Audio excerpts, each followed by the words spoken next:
Hi, my name's Kelly Amos, and I'm a fitness and nutrition specialist, and I'm also a behavior change coach. And today's tiny tip is about overcoming excuses or reasons, things that are holding you back, and really taking a look at yourself.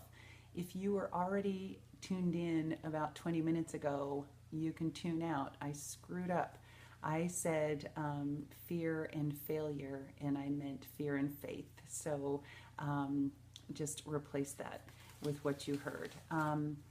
This is a topic that I think is really important, and I really felt led to talk about this when I am making my list of things. I have lists and lists of different topics that I can talk about.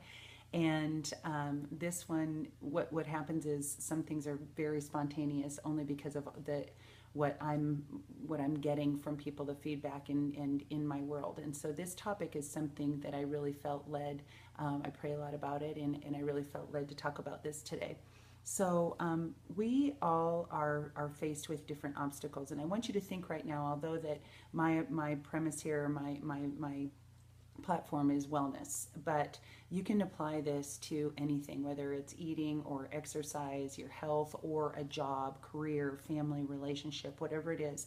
But when you have something that you desire, when you want to achieve a goal, then we all have obstacles and resistance coming at us. And the thing is, and faith, fear and faith cannot coexist. They can't live in the same heart. One is going to win over the other.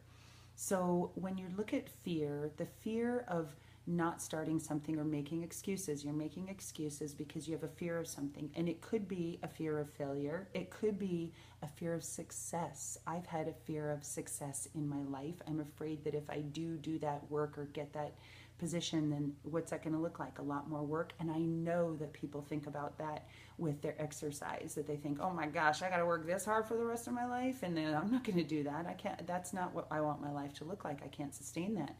Whereas we don't see that we grow with it. We evolve into whatever it is that we're doing, and actually getting this makes things actually easier in a lot of areas. It could be a fear of quitting, and then people are going to call you a quitter. They're going to think you're a quitter. So it's other people's perceptions of you that hold you back. So there are two things that I want you to think about, or I'm going to suggest that you think about. And this is going to take a little bit of time, so you want to write them down. And the first one, to just think about when you're starting something, do you already have a way out? So when you're starting something new, or whether it's an exercise program or new eating or career or whatever, you're going to start something new. Do you already have like the back door kind of open? Do you already have thrown out some reasons why that might not work for you? And I get that a lot. I get immediately there. Well, I probably can't because, and this will probably happen. And so are you already creating your reasons, your excuses? Or do you not start because of your excuses? Are you not starting because you're going to have family in town? Are you not starting because the holidays are coming up? Are you not starting because you're going to be traveling? Are you not starting because the kids are going to be starting something? Are you not starting things because all these excuses? So and the second thing I want you to think about is, how do you compare yourself to others? And that's going back to, again, obstacles and resistance. Both of these are actually. But how do you compare yourself to others? Do you compare yourself in a positive way or in a negative way? So when you see somebody that has achieved something that you want, do you look at them and look, okay, how did they do that? Because I want to learn from them. I want to see what the things that they were doing. Maybe I can't do it exactly that way. Maybe I'll just pick out little parts. And I see that multiple people that have been in my similar situation, and they have done it. What have they done? How did they do that? So you learn from them. That's a positive approach to comparing to others, is learning from them, or striving to do those things. If you want to run faster, run with faster people.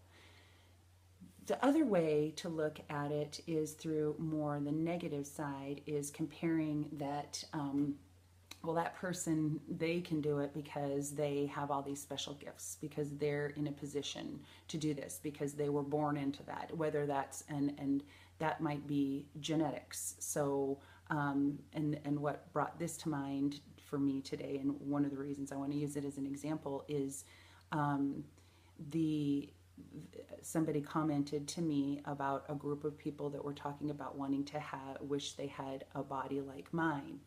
And then the comment about, I have good genes, that it's genes. Well, I'm going to be 49 in 3 weeks, and I have been exercising regularly and eating healthy since I was in grad school. And so it's not genes, there's no gene for behavior choice.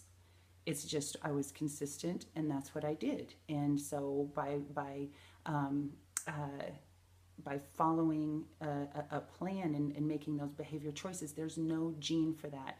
So if you're comparing yourself to others that they can do that because genetically they're inclined, the only thing, I mean, as far as genetics, just realize your potential, and play the position that your body was designed for. If I were a football player, I'm not going to be a lineman. I'm going to be a running back. But I'm going to realize my potential through how I use my body. So, so writing these things down and really looking at what is your approach to this? Are you making excuses? And what are the reasons that you are not achieving? What are the reasons that you are not achieving your goal? And be honest with yourself, and know that there's so many resources. I believe that you weren't brought up that way. You didn't learn that at home. I know that because that's part of my world. You didn't learn it. But not learning is it can't be an excuse in today's day and age, and there are resources for you, and I'm one of them.